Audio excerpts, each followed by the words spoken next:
The story is told of the night of the falling stars.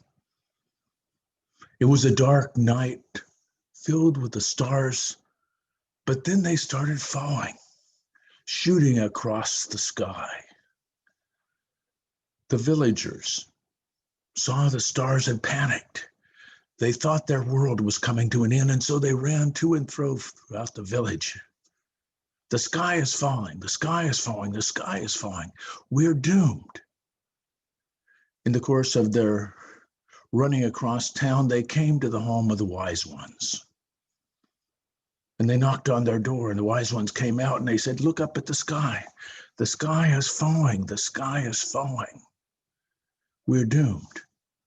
And the wise ones looked up at the stars, looked up at the sky, and said, "Yes, there are falling stars, but look at those.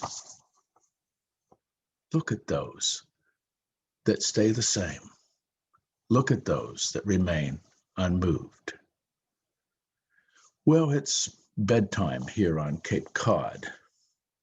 And for many of us, it's midnight in America.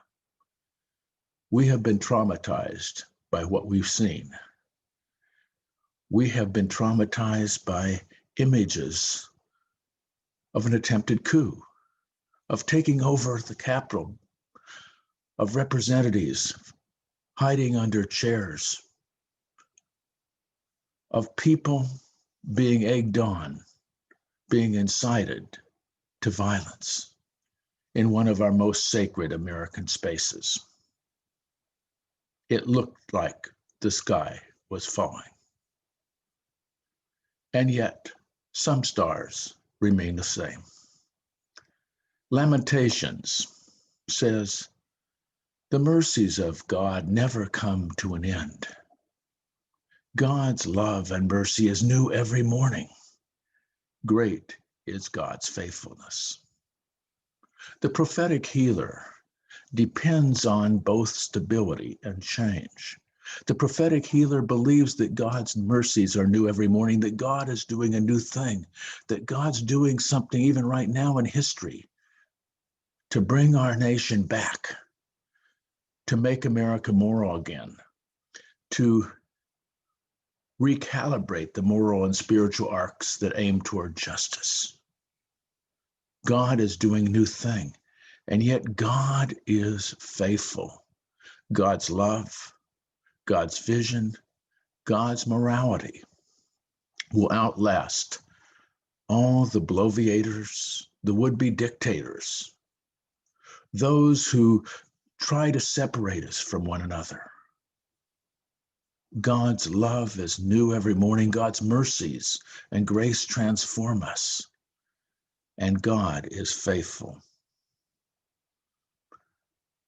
We can't help but to be anxious. But within the anxiety, let us look for that place of calm that then inspires us to seek justice, that place of calm that inspires us to keep our democracy alive, that place of calm that inspires us toward prophetic healing, the challenge of violence and injustice, the challenge of evil when we see it, and yet a trust in God's faithfulness. For God is faithful, and God's mercies are new every morning. And that will inspire us to face the challenges of the day.